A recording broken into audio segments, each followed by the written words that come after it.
Alal kafi salatullah ala syafi salamullah salamullah bimuhyiddin khallisna minal balwa'iyya. Kali ini akan dibacakan sejarah Syekh Nawawi Banten Sang Mahaguru Sejati. Artikel yang akan dibacakan dimuat di wiyonggoputih.blogspot.com. Nama lengkapnya adalah Abu Abdul Mu'ti Muhammad bin Umar bin Arbi bin Ali Al-Tanara Al-Jawi Al-Bantani. Ia lebih dikenal dengan sebutan Muhammad Nawawi Al-Jawi Al-Bantani. Tahun 1230 sampai tahun 1314 Hijriah, tahun 1815 sampai tahun 1897 Masehi. Lahir dengan nama Muhammad Nawawi bin Umar bin Arabi. Ulama besar ini hidup dalam tradisi keagamaan yang sangat kuat. Ulama yang lahir di Kampung Tanara, sebuah desa kecil di Kecamatan Tirtayasa, Kabupaten Serang, Provinsi Banten, sekarang di Kampung Pesisir, Desa Pedalaman Kecamatan Tanara depan Masjid Jami Syekh Nawawi Bantani, pada tahun 1230 Hijriah atau 1815 Masehi ini bernasab kepada keturunan Maulana Hasanuddin putra Sunan Gunung Jati, Cirebon. Keturunan ke-12 dari Sultan Banten. Nasab dia melalui jalur ini sampai kepada baginda Nabi Muhammad Sallallahu Alaihi Wasallam. Melalui keturunan Maulana Hasanuddin, yakni Pangeran Sunia Raras, yang makamnya hanya berjarak 500 meter dari bekas kediaman dia di Tanara, nasab Ahlul Bait sampai ke Syekh Nawawi. Ayah dia seorang ulama Banten, Umar bin Arabi, ibunya bernama Zubaidah. Pendidikan Syekh. Pada usia 5 tahun Syekh Nawawi belajar langsung di bawah asuhan ayahandanya. Di usia yang masih kanak-kanak ini, beliau pernah bermimpi bermain dengan anak-anak sebayanya di sungai. Karena merasakan haus, ia meminum air sungai tersebut sampai habis. Namun, rasa dahaganya tak kunjung surut. Maka Nawawi bersama teman-temannya beramai-ramai pergi ke laut dan air laut pun diminumnya seorang diri hingga mengering. Ketika usianya memasuki 8 tahun, anak pertama dari 7 bersaudara itu memulai pengembaraannya mencari ilmu. Tempat pertama yang dituju adalah Jawa Timur. Namun sebelum berangkat, Nawawi kecil harus menyanggupi syarat yang diajukan oleh ibunya. Kudoakan dan kurestui kepergianmu mengaji dengan syarat jangan pulang sebelum kelapa yang sengaja kutanam ini berbuah. Demikian restu dan syarat sang ibu.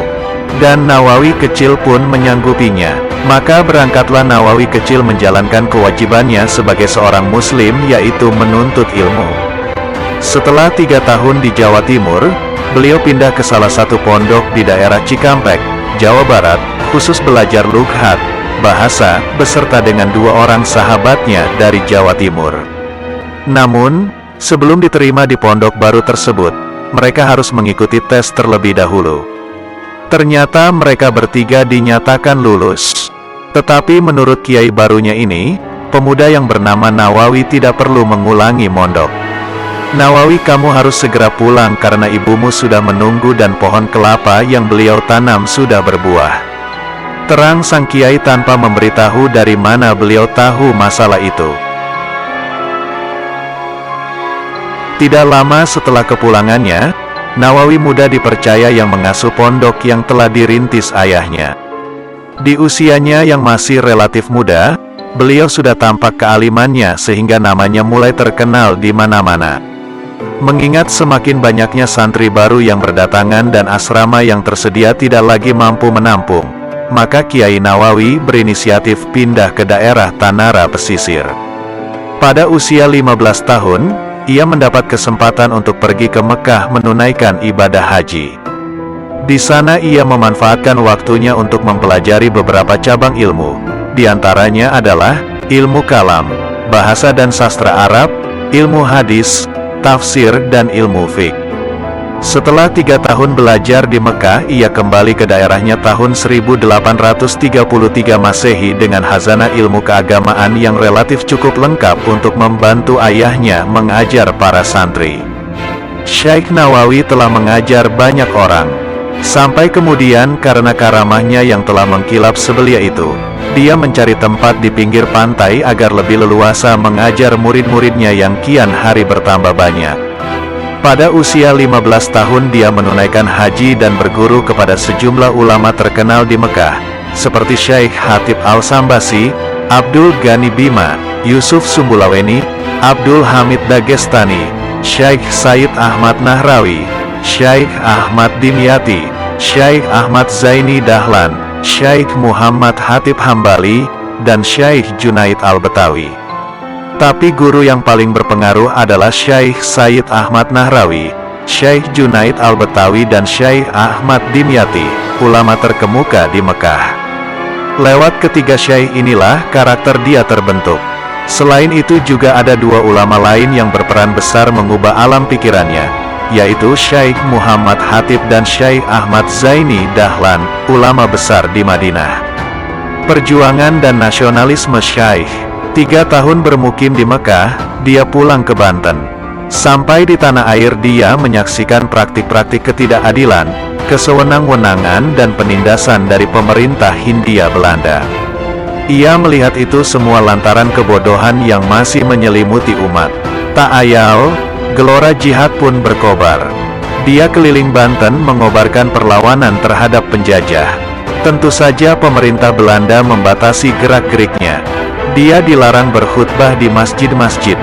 Bahkan belakangan dia dituduh sebagai pengikut Pangeran Diponegoro yang ketika itu memang sedang mengobarkan perlawanan terhadap penjajahan Belanda, tahun 1825 sampai tahun 1830 Masehi. Sebagai intelektual yang memiliki komitmen tinggi terhadap prinsip-prinsip keadilan dan kebenaran, apa boleh buat Syekh Nawawi terpaksa menyingkir ke negeri Mekah, tepat ketika perlawanan Pangeran Diponegoro padam pada tahun 1830 Masehi. Ulama besar ini di masa mudanya juga menularkan semangat nasionalisme dan patriotisme di kalangan rakyat Indonesia. Begitulah pengakuan Snouk Haurgronje. Begitu sampai di Mekah, dia segera kembali memperdalam ilmu agama kepada guru-gurunya. Dia tekun belajar selama 30 tahun, sejak tahun 1830 hingga 1860 Masehi. Ketika itu memang dia berketetapan hati untuk mukim di Tanah Suci, satu dan lain hal untuk menghindari tekanan kaum penjajah Belanda. Nama dia mulai masyhur ketika menetap di Syib Ali, Mekah.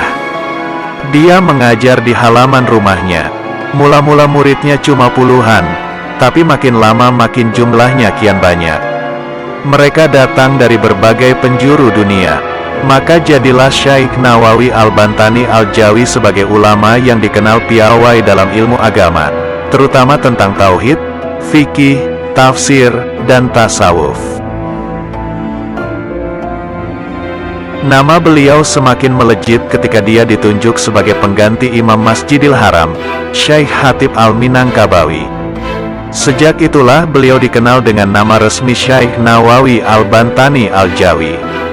Artinya Nawawi dari Banten, Jawa.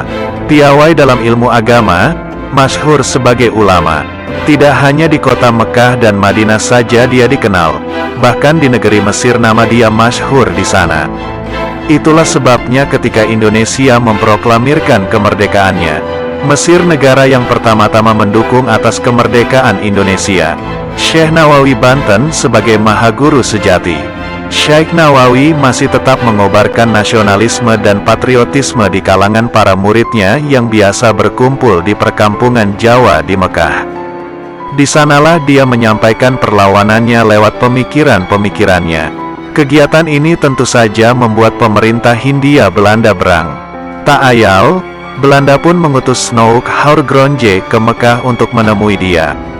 Ketika Snouk yang kala itu menyamar sebagai orang Arab dengan nama Abdul Ghafur bertanya, mengapa dia tidak mengajar di Masjidil Haram tapi di perkampungan Jawa? Dengan lembut Syekh Nawawi menjawab, Pakaianku yang jelek dan kepribadianku tidak cocok dan tidak pantas dengan keilmuan seorang profesor berbangsa Arab. Lalu kata Snouk lagi, bukankah banyak orang yang tidak sepakar seperti Anda, akan tetapi juga mengajar di sana? Syekh Nawawi menjawab, kalau mereka diizinkan mengajar di sana, pastilah mereka cukup berjasa. Dari beberapa pertemuan dengan Syekh Nawawi, orientalis Belanda itu mengambil beberapa kesimpulan. Menurutnya, Syekh Nawawi adalah ulama yang ilmunya dalam, rendah hati, tidak congkak, bersedia berkorban demi kepentingan agama dan bangsa. Banyak murid-muridnya yang di belakang hari menjadi ulama, misalnya Kiai Haji Hashim Asy'ari, pendiri Nahdlatul Ulama, Kiai Haji Ahmad Dahlan, pendiri Muhammadiyah, Kiai Haji Halil Bangkalan, Kiai Haji Asnawi Kudus, Kiai Haji TB Bakri Purwakarta, KH Arsyad Tawil, dan lain-lainnya.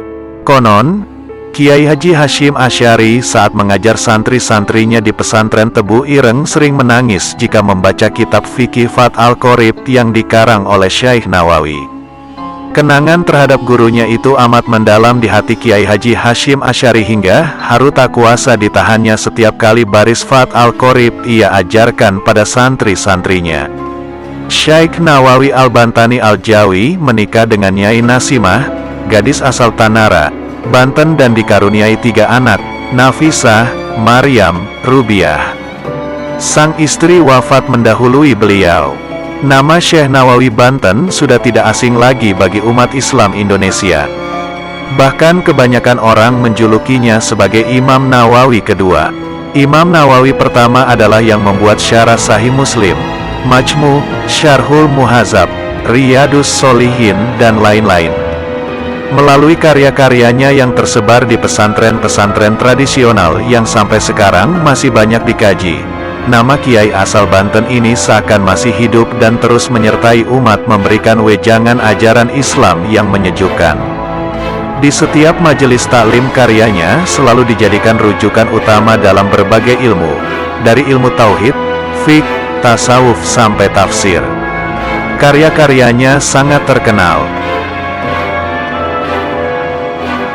di kalangan komunitas pesantren. Syekh Nawawi tidak hanya dikenal sebagai ulama penulis kitab, tapi juga mahaguru sejati, the great scholar. Nawawi telah banyak berjasa meletakkan landasan teologis dan batasan-batasan etis tradisi keilmuan di lembaga pendidikan pesantren. Ia turut banyak membentuk keintelektualan tokoh-tokoh para pendiri pesantren yang sekaligus juga banyak menjadi tokoh pendiri organisasi Nahdlatul Ulama. Apabila Kiai Haji Hashim Asy'ari sering disebut sebagai tokoh yang tidak bisa dilepaskan dari sejarah berdirinya NU, maka Syekh Nawawi adalah guru utamanya. Di sela-sela pengajian kitab-kitab karya gurunya ini, seringkali Kiai Haji Hashim Asy'ari bernostalgia bercerita tentang kehidupan Syekh Nawawi, kadang mengenangnya sampai meneteskan air mata karena besarnya kecintaan beliau terhadap Syekh Nawawi. Goresan tinta Syekh Nawawi, di samping digunakan untuk mengajar kepada para muridnya, seluruh kehidupan beliau banyak dicurahkan untuk mengarang beberapa kitab besar sehingga tak terhitung jumlahnya. Konon saat ini masih terdapat ratusan judul naskah asli tulisan tangan Syekh Nawawi yang belum sempat diterbitkan. Kitab-kitab karangan beliau banyak yang diterbitkan di Mesir. Seringkali beliau hanya mengirimkan manuskripnya dan setelah itu tidak memperdulikan lagi bagaimana penerbit menyebarkan hasil karyanya, termasuk hak cipta dan royaltinya. Selanjutnya kitab-kitab beliau itu menjadi bagian dari kurikulum pendidikan agama di seluruh pesantren di Indonesia, bahkan Malaysia, Filipina, Thailand, dan juga negara-negara di Timur Tengah. Menurut Rai Salam Temangondana, peneliti di Institut Studi Islam, Universitas of Philippines, ada sekitar 40 sekolah agama tradisional di Filipina yang menggunakan karya Nawawi sebagai kurikulum belajarnya. Selain itu Sulaiman Yasin, dosen di Fakultas Studi Islam Universitas Kebangsaan di Malaysia juga menggunakan karya beliau untuk mengajar di kuliahnya. Pada tahun 1870 para ulama Universitas Al-Azhar Mesir pernah mengundang beliau untuk memberikan kuliah singkat di suatu forum diskusi ilmiah. Mereka tertarik untuk mengundang beliau, karena sudah dikenal di seantero dunia. Kepakaran dia tidak diragukan lagi. Ulama asal Mesir, Syekh Umar Abdul Jabbar dalam kitabnya, Al-Durus min Madi Al-Ta'lim wa Hadirih bi Al-Masjidil Al-Haram, beberapa kajian masa lalu dan masa kini tentang pendidikan masa kini di Masjidil Haram, menulis bahwa Syekh Nawawi sangat produktif menulis hingga karyanya mencapai 100 judul lebih, meliputi berbagai disiplin ilmu. Banyak pula karyanya yang berupa syarah atau komentar terhadap kitab-kitab klasik.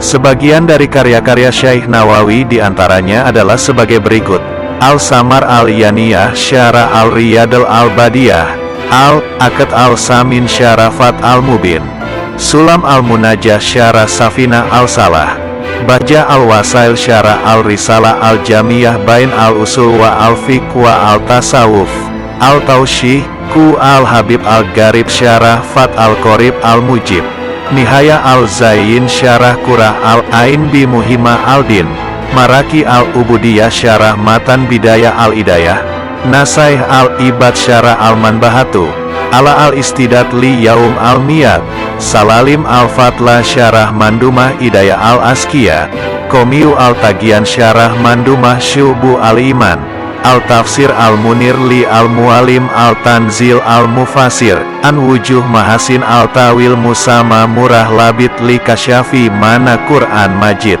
Kasif Al-Marutiyah Syarah Matan Al-Jurumiyah, Fat Al-Ghafir Al-Hatiyah Syarah Nadam Al-Jurumiyah Musama Al-Kawakib Al-Jaliyah, dan banyak lagi yang lainnya.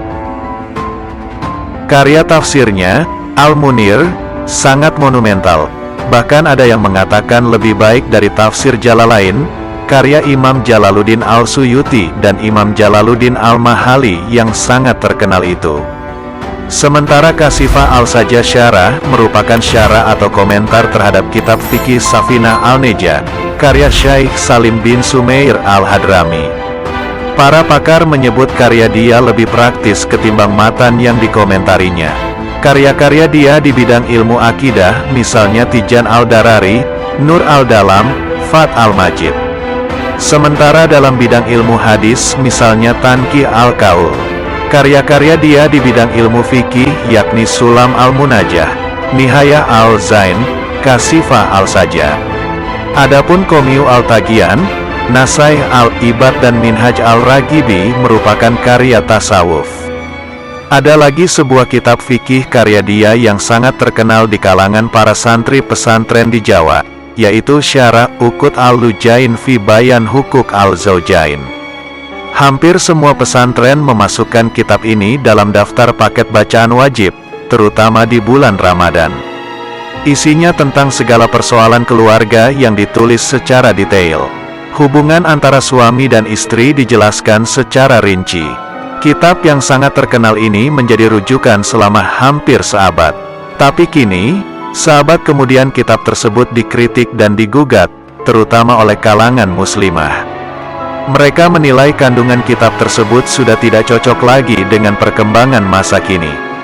Tradisi syarah atau komentar bahkan kritik mengkritik terhadap karya dia, tentulah tidak mengurangi kualitas kepakaran dan intelektual dia. Karomah-karomah Syekh Nawawi Al-Bantani. Pada suatu malam Syekh Nawawi sedang dalam perjalanan dari Mekah ke Madinah. Beliau duduk di atas sekedup onta atau tempat duduk yang berada di punggung onta. Dalam perjalanan di malam hari yang gelap gulita ini, beliau mendapat inspirasi untuk menulis, dan jika inspirasinya tidak segera diwujudkan maka akan segera hilang dari ingatan.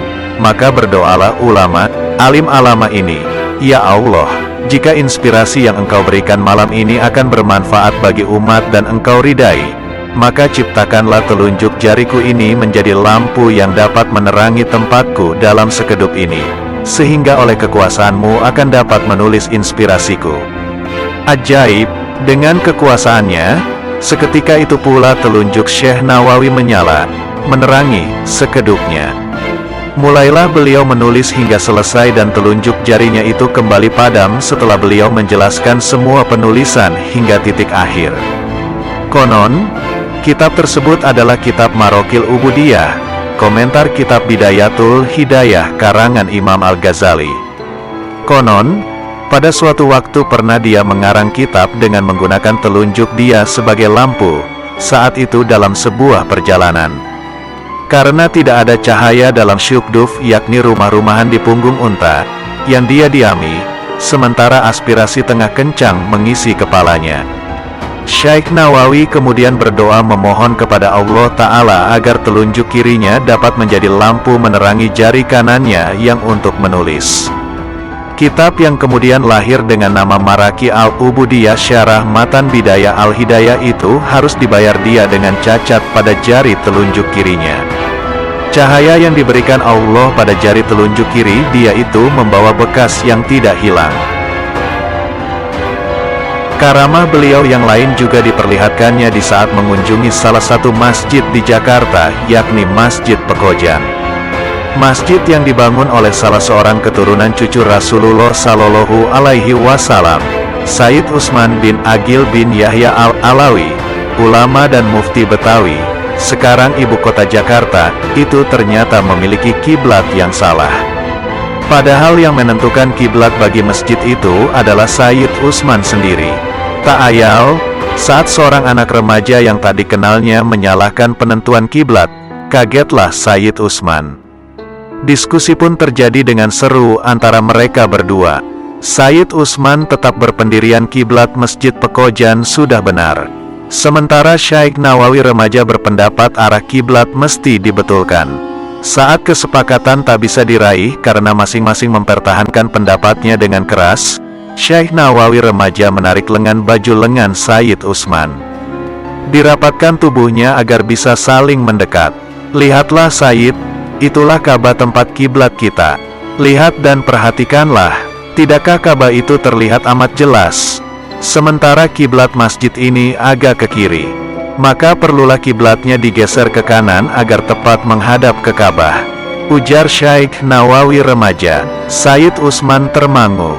Ka'bah yang ia lihat dengan mengikuti telunjuk Syekh Nawawi remaja memang terlihat jelas. Sayyid Utsman merasa takjub dan menyadari, remaja yang bertubuh kecil di hadapannya ini telah dikaruniai kemuliaan, yakni terbukanya nur basyariah. Dengan karamah itu, dimanapun beliau berada Ka'bah tetap terlihat. Dengan penuh hormat, Sayyid Utsman langsung memeluk tubuh kecil dia. Sampai saat ini, jika kita mengunjungi Masjid Pekojan akan terlihat kiblat digeser, tidak sesuai aslinya.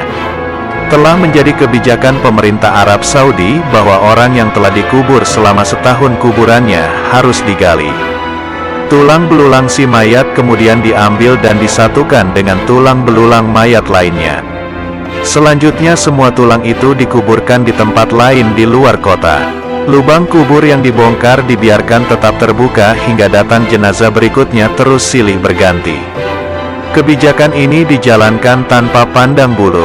Siapapun dia, pejabat atau orang biasa, saudagar kaya atau orang miskin, sama terkena kebijakan tersebut. Inilah yang juga menimpa makam Syekh Nawawi.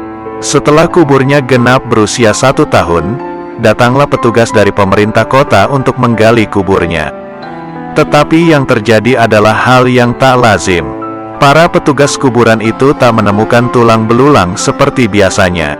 Yang mereka temukan adalah satu jasad yang masih utuh. Tidak kurang satu apapun, tidak lecet atau tanda-tanda pembusukan seperti lazimnya jenazah yang telah lama dikubur. Bahkan kain putih kafan penutup jasad beliau tidak sobek dan tidak lapuk sedikitpun. Terang saja kejadian ini mengejutkan para petugas. Mereka lari berhamburan mendatangi atasannya dan menceritakan apa yang telah terjadi. Setelah diteliti, sang atasan kemudian menyadari bahwa makam yang digali itu bukan makam orang sembarangan. Langkah strategis lalu diambil. Pemerintah melarang membongkar makam tersebut. Jasad beliau lalu dikuburkan kembali seperti sedia kala. Hingga sekarang, makam beliau tetap berada di Malah, Mekah. Demikianlah karamah Syekh Nawawi Al-Bantani Al-Jawi. Tanah organisme yang hidup di dalamnya sedikit pun tidak merusak jasad beliau. Kasih sayang Allah Ta'ala berlimpah pada beliau. Karamah Syekh Nawawi yang paling tinggi akan kita rasakan saat kita membuka lembar demi lembar tafsir Munir yang dia karang. Kitab tafsir fenomenal ini menerangi jalan siapa saja yang ingin memahami firman Allah Subhanahu wa Ta'ala.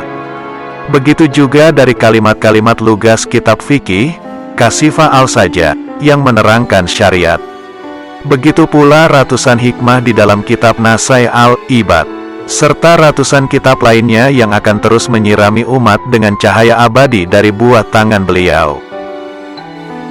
Patnya Imam, masa selama 69 tahun mengabdikan dirinya sebagai guru umat Islam telah memberikan pandangan-pandangan cemerlang atas berbagai masalah umat Islam. Syekh Nawawi wafat di Mekah pada tanggal 25 Syawal 1314 Hijriah, 1897 Masehi. Tapi ada pula yang mencatat tahun wafatnya pada tahun 1316 Hijriah, 1899 Masehi. Makamnya terletak di pekuburan Mala di Mekah. Makam beliau bersebelahan dengan makam anak perempuan dari Sayyidina Abu Bakar As-Siddiq, Asma binti Abu Bakar Al-Siddiq. Pembantaian keluarga Syekh Nawawi oleh kaum Wahabi. Kisah ini diceritakan oleh keturunan dari keluarga Syekh Nawawi Al-Bantani yang berhasil lolos dari kejaran Wahabi. Beliau adalah Kiai Haji Tabari Syazili. Berikut adalah sedikit kisah pembantaian tersebut. Pada zaman dahulu di kota Mekah, keluarga Syekh Nawawi bin Umar Al-Bantani, mualif kitab pun tidak luput dari sasaran pembantaian Wahabi. Ketika salah seorang keluarga beliau sedang duduk memangku cucunya, kemudian gerombolan Wahabi datang memasuki rumahnya tanpa diundang dan langsung membunuh dan membantainya hingga tewas. Darahnya mengalir membasahi tubuh cucunya yang masih kecil yang sedang dipangku oleh beliau. Sedangkan keluarganya yang lain, terutama golongan yang laki-laki, dikejar-kejar oleh gerombolan Wahabi untuk dibunuh. Alhamdulillah, mereka selamat sampai ke Indonesia dengan cara menyamar sebagai perempuan. Posisi strategis Syekh Nawawi bagi dunia dan Indonesia. 1. Syekh Nawawi Al-Bantani adalah satu dari 3 ulama Indonesia yang mengajar di Masjid Al-Haram di Mekah Al-Mukarramah pada abad ke-19 dan awal abad ke-20. 2 yang lain ialah muridnya, Ahmad Hatib Minangkabau dan Kiai Mahfuz Termas. Ini menunjukkan bahwa keilmuannya sangat diakui tidak hanya di Indonesia, melainkan juga di semenanjung Arab. Syekh Nawawi sendiri menjadi pengajar di Masjid Al-Haram sampai akhir hayatnya, yaitu sampai 1898, lalu dilanjutkan oleh kedua muridnya itu. Wajar jika ia dimakamkan berdekatan dengan makam istri Nabi, Khadijah di Mala. 2. Syekh Nawawi Al-Bantani mendapatkan gelar Sayyidu Ulama Al-Hijaz, yang berarti sesepuh ulama Hijaz, atau guru dari ulama Hijaz, atau akar dari ulama Hijaz. Yang menarik dari gelar di atas adalah, beliau tidak hanya mendapatkan gelar Sayyidu Ulama Al-Indonesi, sehingga bermakna bahwa kealiman beliau diakui di semenanjung Arabia, apalagi di tanah airnya sendiri. Selain itu, beliau juga mendapat gelar Al-Imam wa Al-Faham Al-Mudakik, yang berarti tokoh dan pakar dengan pemahaman yang sangat mendalam. Snouk Haurgronje member gelari Doktor Teologi. 3. Pada tahun 1870, Syekh Nawawi diundang para ulama Universitas Al-Azhar dalam sebuah seminar dan diskusi, sebagai apresiasi terhadap penyebaran buku-buku Syekh Nawawi di Mesir. Ini membuktikan bahwa ulama Al-Azhar mengakui kepakaran Syekh Nawawi Al-Bantani. 4. Paling tidak terdapat 34 karya Syekh Nawawi yang tercatat dalam Dictionary of Arabic Print Books. Namun beberapa kalangan lainnya malah menyebut karya-karyanya mencapai lebih dari 100 judul, meliputi berbagai disiplin ilmu, seperti tauhid, ilmu kalam, sejarah, syariah, tafsir, dan lainnya. Sebagian karyanya tersebut juga diterbitkan di Timur Tengah. Dengan kiprah dan karya-karyanya ini, menempatkan dirinya sebagai alim terpandang di Timur Tengah, lebih-lebih di Indonesia. 5. Kelebihan dari Syekh Nawawi Al-Bantani adalah menjelaskan makna terdalam dari bahasa Arab, termasuk sastra Arab yang susah dipahami, melalui syarah-syarahnya. Bahasa yang digunakan Syekh Nawawi memudahkan pembaca untuk memahami isi sebuah kitab. Wajar jika syarah Syekh Nawawi menjadi rujukan, karena dianggap paling otentik dan paling sesuai maksud penulis awal. Bahkan, di Indonesia dan beberapa negara lain, syarah Syekh Nawawi paling banyak dicetak, yang berarti paling banyak digunakan dibandingkan dengan buku yang terbit tanpa syarahnya. 6. Syekh Nawawi hidup di zaman di mana pemikiran Islam penuh perdebatan ekstrim antara pemikiran yang berorientasi pada syariat dan mengabaikan hal yang bersifat sufistik di satu sisi, seperti Wahabi, serta sebaliknya pemikiran yang menekankan sufisme lalu mengabaikan syariat di sisi lain, seperti tarekat aliran Ibnu Arabi. Kelebihan dari Syekh Nawawi adalah mengambil jalan tengah di antara keduanya. Menurutnya, syariat memberikan panduan dasar bagi manusia untuk mencapai kesucian rohani. Karena itu, seseorang dianggap gagal jika setelah melaksanakan panduan syariat dengan baik, namun rohaninya masih kotor. Hal sama juga berlaku bagi seorang sufi. Mustahil ia akan mencapai kesucian rohani yang hakiki, bukan kesucian rohani yang semu, jika ia melanggar atau malah menabrak aturan syariat. Selain itu, di masa itu juga muncul pemikiran yang secara ekstrim mengutamakan akli dan mengabaikan nakli atau sebaliknya mengutamakan nakli dan mengabaikan akli. Namun Syekh Nawawi berhasil mempertemukan di antara keduanya, bahwa dalil nakli dan akli harus digunakan secara bersamaan. Namun jika ada pertentangan di antara keduanya, maka dalil nakli harus diutamakan. 7. Dalam konteks Indonesia, Syekh Nawawi merupakan tokoh penting yang memperkenalkan dan menancapkan pengaruh teologi Asariyah. Teologi ini merupakan teologi jalan tengah antara teologi Qadariyah bahwa manusia mempunyai kebebasan mutlak dengan teologi Jabariyah yang menganggap manusia tidak mempunyai kebebasan untuk berbuat baik atau berbuat jahat. 8. Cara berpikir jalan tengah ini kemudian diadopsi dengan baik oleh Nahdlatul Ulama, NU. Karena itu, banyak kalangan yang berpandangan bahwa NU merupakan institusionalisasi dari cara berpikir yang dianut oleh Syekh Nawawi Al-Bantani. Apalagi pendiri NU, Kiai Haji Hashim Asy'ari merupakan salah satu murid dari Syekh Nawawi Al-Bantani. 9. Dalam konteks penjajahan, Syekh Nawawi Al-Bantani berpendapat bahwa bekerja sama dengan penjajah Belanda adalah haram hukumnya. Karena itu, murid-murid Syekh Nawawi Al-Bantani merupakan bagian terpenting dari sejarah perjuangan memperebutkan kemerdekaan Indonesia. Pemberontakan petani Banten di abad 18 yang sangat merugikan Belanda, misalnya, merupakan salah satu contoh dari karya murid Syekh Nawawi. Karena itu, wajar jika Syekh Nawawi menjadi salah satu objek mata-mata Snoek Hourgronje. 10. Berdasarkan penelitian Martin van Bruinessen, Indonesianis dari Belanda, setelah mengadakan penelitian di 46 pesantren terkemuka di Indonesia, ia berkesimpulan bahwa 42 dari 46 pesantren itu menggunakan kitab-kitab yang ditulis Syekh Nawawi Al-Bantani. Menurut Martin, sekurang-kurangnya 22 karangan Nawawi yang menjadi rujukan di berbagai pesantren.